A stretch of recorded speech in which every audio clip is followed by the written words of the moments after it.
자, 주제 66번 경제 성장의 성과와 문제점. 우리 이번 파트가 우리 예전에 수업을 할 때 중간중간에 막 들어가 있단 말이야. 그런데 앞에 있는 이 서론 부분은 좀 이야기가 안 돼 있는 것 같아서 이 서론 부분만 교과서를 통해서 좀 참고하고 우리 뒤에 부분은 수업하는 중간에 경제 부분 이야기했던 게 짜집기에서 좀 들어가 있습니다. 그래서 보기에 좀 불편할 수도 있을 것 같은데 한번 보고 좀 이해가 잘 안 된다 싶으면 수업 시간에 다시 한번 더 질문해 주세요. 알겠지? 자, 우리 오른쪽 지도 보면은 한국인들이 깃발 들고 막 움직이고 있는 모습 보이지? 자, 이게 미국에서 발간된 잡지라는데, 자, 이게 어떠한 그림이냐면, 이 한국인들이 드디어 경제 성장으로 인해서 세계 각지의 한국인의 제품, 한국인의 인력, 이런 것들이 몰려간다. 그러한 모습인데, 대표적으로 우리 이 그림에서 이야기하는 거는 우리 한국의 경제 성장에 대해서 조금 이야기하고 있는 그림이라고 좀 보면 될 것 같아요. 자, 글 내용에도 보면은 자, 한국이 몇 년도에 70년도에 수출액 10억 달러 했다고 하는데 자, 그런데 고작 몇 년 만에 7년 만에 100억 달러를 돌파했대요.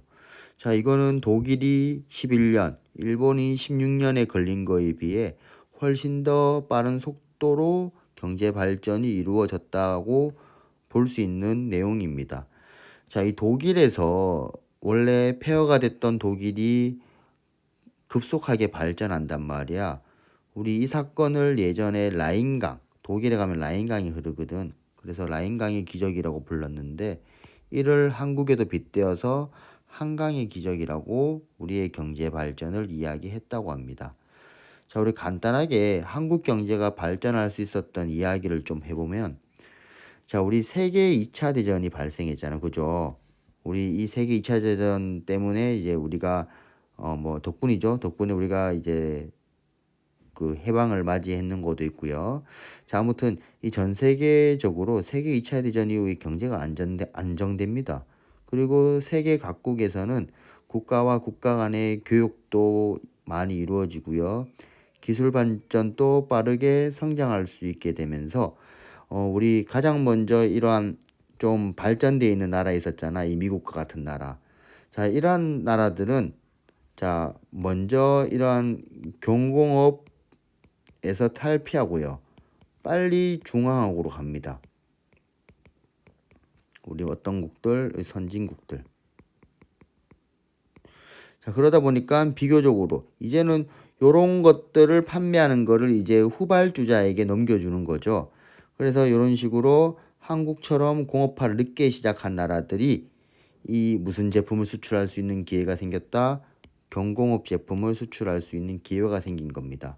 자, 이 덕분에 자, 우리나라가 이 60년대 우리가 경공업 중심으로 이제 수출을 할 수 있었던 것도 이 배경이 되겠죠. 자, 그리고 우리의 경제는 사실상 미국의 도움을 받은 건 맞는 사실입니다. 이건 어떻게 봐도 뭐 변명할 수가 없죠. 그죠? 자, 이 당시 그러면 미국은 왜 우리의 경제를 도와줬냐? 단순히 미국이 정말 착해서다.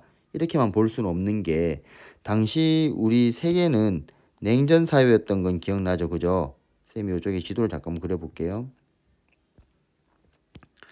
자, 여기 보면 우리 중국을 비롯해서 여기 있는 소련까지 그리고 여기 있는 북한까지 굉장히 사회주의가 굉장히 많이 퍼져 있었잖아. 그죠? 그래서 여기에서 우리가 사회주의 대 자유진영 간의 대립이었다라고 볼 수 있잖아.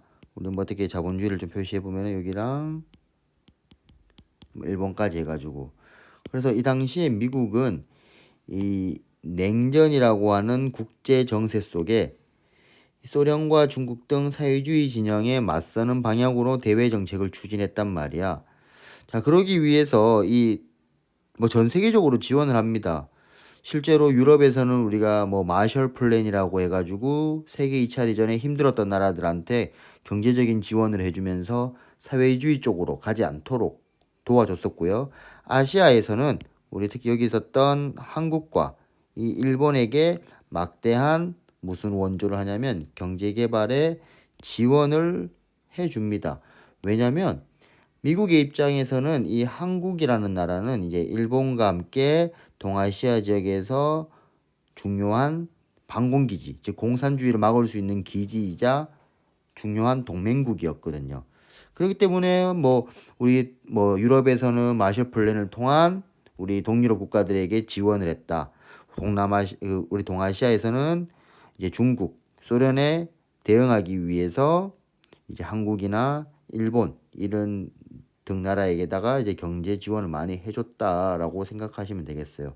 특히 우리 예전에 봤던 것처럼 여기 있었던 베트남 파병 기억나지? 그 대가로 우리 브라운 쌤이랑 장난도 치면서 외우긴 했었는데 이 브라운 각서의 내용도 여러분들이 같이 한번 살펴봤었습니다. 그지? 이 외에도 우리 한일 협정을 통한 독립 축하금으로 받은 돈 이런 것들도 있었고, 자 어떻게든 우리의 경제개발 초반기에는 누구의 지원? 이 미국의 지원으로 발전할 수 있었던 것은 맞다고 봐야겠죠. 맞지? 자, 뒷부분은 판서로 계속 보겠습니다. 알겠지? 자, 우리 264페이지에 보면은 우리 경제개발 5개년은 누구 때부터 시작한다고 했어요?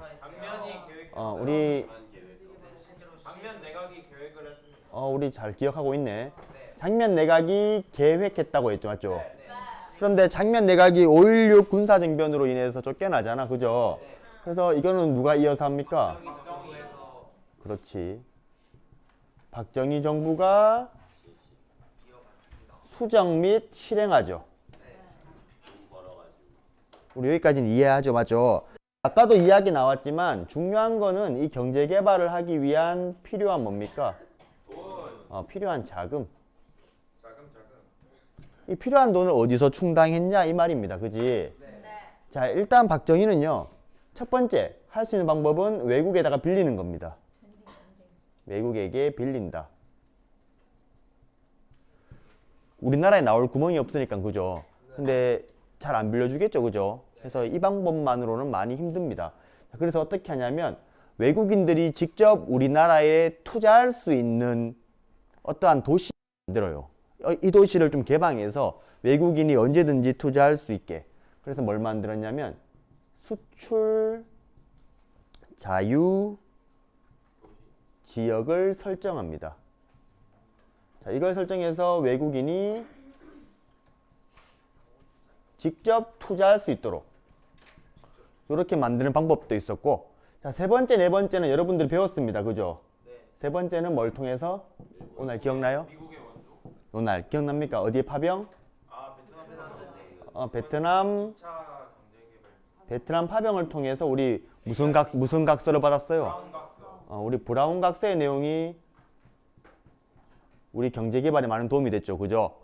자, 그 다음에 네 번째는 우리 누구로부터 받은 거? 일본으로부터 받은 거. 무슨 협정? 한일협정. 우리 축하금으로 청구권 문제가 타결됐죠. 그죠? 자, 그러면 또 하나 중요한 거는, 자, 이 경제개발 5개년이 어떤 방향으로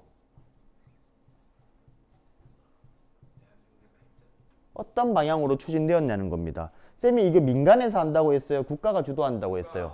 그렇죠. 우리 국가 주도, 그 다음에 장기적, 그 다음에 무엇을 많이 하면서? 수출 증대, 수출 중심.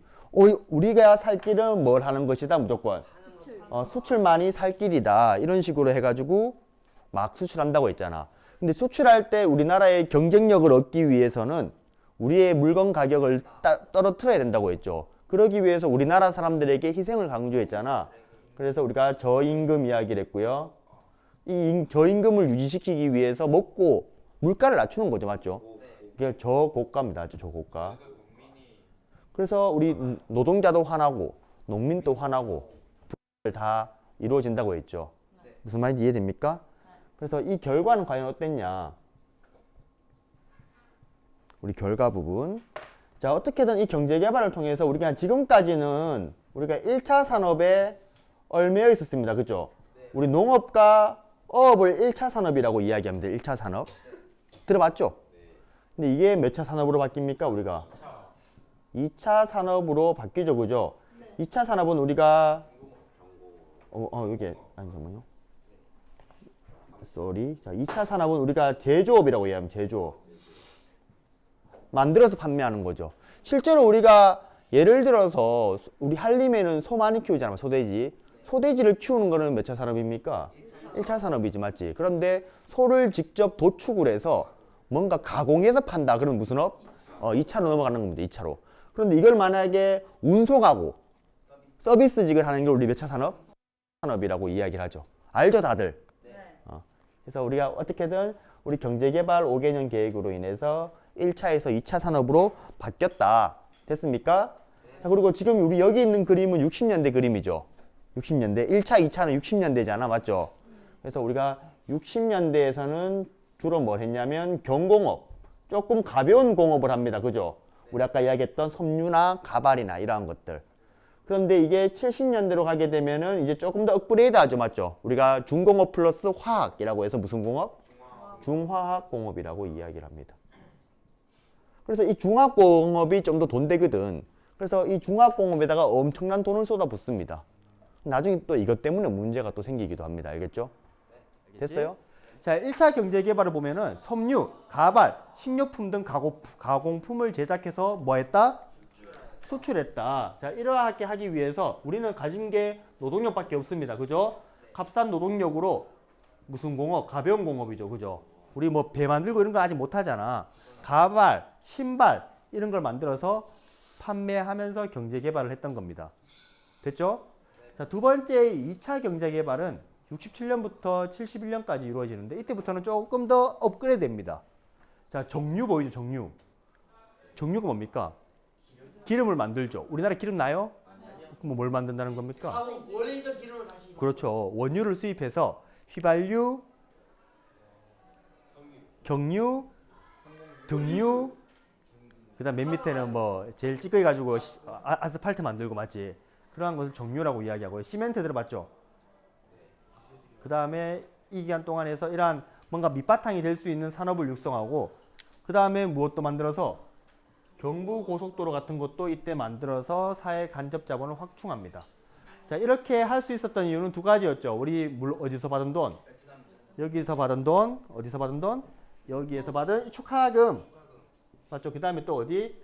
여기에서 받은 이 금액으로 우리는 이러한 경제 개발을 지속해 나갈 수 있었던 겁니다. 그래서 1970년대 되면은 수출액이 몇억 달러, 10억 달러로 올라가는 수출을 꽤나 많이 하는 국가로 올라섭니다. 우리 70년대부터 경제개발이죠. 그죠? 우리가 3차, 4차 경제개발 계획이 이루어질 때입니다. 3, 4차 경제개발 계획 보이죠? 우리가 60년대에서는 주로 경공업 위주였다면 3, 4차에는 주로 무슨 공업? 중화학으로 가요. 중화공업. 우리 70년대부터는 중화공업이라고 좀 생각을 하시면 됩니다. 알겠죠? 자, 그 다음에 우리 요거 이야기했던 거 기억나죠? 우리 여기 1차가 아니고 2차죠. 2차 오일 쇼크. 요 이야기잖아. 2차 오일 쇼크. 요 이야기. 그래서 경제가 엄청나게 어려워졌었고요. 자, 우리 교과서 227페이지에 보면은 우리 그 전에 했던 겁니다. 자, 우리 보면은 실제 1980년도에 경제 위기가 나타납니다. 우리 그때 2차 석유 파동 기억나죠? 네. 박정희 정부가 흔들리게 된 경제적인 큰 타격. 2차 석유 파동이 나타났고요. 우리가 중화학공업을 육성시킨다는 문제로 인해서 중화학공업에 투자하고 또 투자하고 또 투자하고 이러한 무슨 투자가 많았다? 중복 투자가 많았다는 겁니다. 무슨 말인지 이해돼? 네. 자, 요 시기죠. 맞죠? 경제 성장이 안 되고 있는 시기잖아. 그죠? 맞아요? 그리고 물가 상승률 봐보세요. 몇 프로입니까? 28.7%입니다. 미친 물가죠. 물가가 30% 오른 겁니다. 체감 가능해요? 체감 가능해. 예를 들어서 우리 일단 10,000원짜리가 있다고 생각합시다. 그러면 얼마 된 겁니까? 13,000원 된 거라 생각하시면 됩니다. 알겠죠? 물가가 엄청나게 올라간 거죠. 그래서 전두환은 일단 이 경제적인 혼란부터 수정합니다. 그래서 어떤 것도 했냐면 우리 이 당시에 부실 기업들이 많았거든. 돈 별로 없는 기업. 부실 기업을 정리합니다. 그래서 뭔가 얘는 안 될 것 같은 기업들은 일단 다 정리해 버려요. 그리고 중화학공업을 좀 손봐야겠지, 그지? 그래서 중화학공업에 중복 투자를 금지시킵니다. 그래서 한 번만 투자하면 됐지. 이 사람 저 사람 다 투자하지 마라. 이러한 이야기를 했던 겁니다. 그래서 이를 통해서 조금 폭등한 물가를 좀 잡으려고 했던 게 전두환이었습니다. 알겠지? 이 내용도 잘 봐놓으세요. 알겠죠? 자, 우리 예전에 우리 얘들아 우리 이거 다 기억났죠? 네. 우리 3조 호황이 세 가지가 싸다고 이야기했죠. 이 세 가지가 싸서 경제가 잘 돌아간다라고 이야기했잖아요. 맞죠? 그 세 가지가 뭐였습니까? 요거 달러가 쌉니다. 그죠? 저 달러. 오일 저기네요. 그 다음에 저유가. 저금리. 하나는 저금리. 저금리. 우리 이 세 가지가 싸서 경제가 잘 돌아가는 거를 무슨 호황? 3저 호황이라고 이야기합니다. 자, 이런 것 때문에 우리의 경제가 엄청나게 올라가는 모습을 보이죠. 우리 예전에 예전에 이야기했던 이 석유파동 때문이었잖아. 그죠?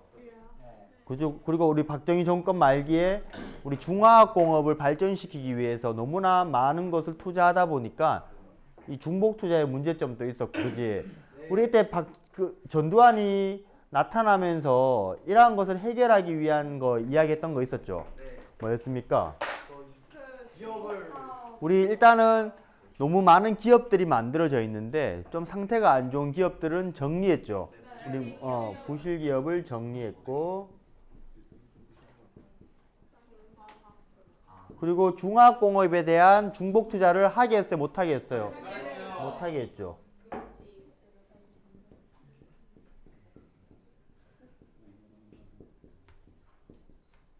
중복 투자 금지 이런 걸 통해서 경제를 조금 수정하고요. 그 다음에 이렇게 3조 호황을 바탕으로 해서 엄청난 발전세를 이루고 있다는 겁니다. 우리 교과서에 이 3조 호황 이야기 있지. 우리 3조 호황이 나오면 어느 대통령 때다? 전두환 때다. 그리고 몇 공화국 때다? 5공화국이죠. 5공화국 전두환이 그러한 이야기를 하고 있는 겁니다. 그래서 3조 호황 때 우리 지금 우리나라의 대표적인 수출품이죠. 뭐가 있습니까? 반도체. 그 다음에 우리나라 이것도 많이 수출하고 있잖아. 자동차. 그 다음에 철강. 우리 뭐 배도 마찬가지고요. 이런 철강 등 무슨 공업? 중화공업이 뜹니다. 우리 지난해 다 했던 거죠. 그런데 이게 나중에 우리가 3조 호황이 끝나게 되면서 이러한 것들 또한 경제적 발전이 주춤한다는 겁니다. 오케이? 그래서 우리 전두환 시대가 끝나고 나면은 우리 경제가 너무 잘 나가지고 맞지? 엄청나게 발전하잖아. 그런데 나중에 이러한 문제가 나중에 IMF로 터지기도 하죠. 맞지? 오케이? 나중에 IMF 할 때 다시 한번 볼게요. 알겠죠? 자, 아무튼 이 박정희 시대 때 이 경제가 엄청나게 발전한다고 했죠. 맞죠? 맞죠? 그것 때문에 사람들이 우리 원래 독일에서 먼저 경제 발전을 했었거든. 그래서 그걸 우리가 옛날에 라인강의 기적이라고 이야기를 했어요. 라인강의 기적. 우리 막 수출액 막 100억 달러도 막 달성하고 77년도에 이렇게 경제가 엄청 잘 살게 되니까 여러 나라 사람들이 우리한테 뭐라고 불렀던 거예요? 한강의 기적이라고 불렀던 거죠. 와, 이 50년대 폐허, 전쟁 때문에 폐허를 맞이한 나라가 고작 약 20년 만에 이런 식으로 발전할 수가 있냐. 그래서 한강의 기적이라고도 불렀답니다. 그런데 이러한 것들이 좋은 점만 있었던 건 아닙니다. 그죠? 우리 급속적인 경제 발전은 당연히 다양한 사회 문제를 수반합니다. 우리 뭐 유럽에서야 산업혁명이 점진적으로 이루어졌다만 우리는 갑자기 이루어진 거잖아. 그죠? 그래서 아직까지도 문제가 많아요. 그 대표적인 문제가 뭐냐면 하나는 무슨 유착이래요? 정경유착이라고 이야기하죠. 어디와 유착한 겁니까? 정치와 경제가 탁 달라붙어 있는 겁니다. 그래서 정치와 경제인들이 정치인한테 굉장히 많은 로비도 하고요. 정치인들도 경제인한테 굉장히 많은 혜택을 줍니다. 우리 이런 식으로 커왔던 구조였어요. 경제 발전이. 왜냐하면 모두 다 잘 살릴 수는 없거든요. 경제 구조가. 그러다 보니까 몇몇의 기업들에게 집중 투자를 해서 그 기업들이 클 수 있도록 만들어 놓은 겁니다. 그래서 정경유착이 아직까지도 있죠. 우리 뭐 지금 또 삼성 아니면 끝나잖아요. 맞지? 삼성 갑자기 없어지면 우리 어떻게 해요? 그런 느낌. 미국은 그렇진 않잖아. 맞죠? 다양한 기업들이 있지만은. 그러면 대기업 위주로 흘러가는 그러한 문제가 있고요. 그 다음에 우리 계속 이야기했던 무슨 임금, 뭐뭐 격차, 저임금, 저고가 정책으로 우리 각종 노동 문제라든지 농촌에서는 농민들이 힘들어하는 그 다음에 도시가 농촌과 격차가 심해지는 이러한 다양한 문제들이 있었고요. 자, 그래서 우리 요 내용 한번 읽어볼게요. 요거 읽고 끝낼게요. 알겠죠? 요것도 278페이지에 있어요. 자, 외국 자본 도입과 수출 주도형 정책은 그 성과만큼 부작용도 많았다. 자, 해외에서 빌린 막대한 자금은 국가 경제에 큰 부담을 주었고 수출에 지나치게 의존한 결과 한국 경제의 무슨 의존도가? 대외 의존도가 높아졌다. 그래서 세계의 경제 상황에 따라서 우리나라 경제도 흔들리는 거죠. 맞죠? 그래서 그렇게 경제 구조에 취약한 구조가 형성이 되었다는 겁니다. 알겠어요?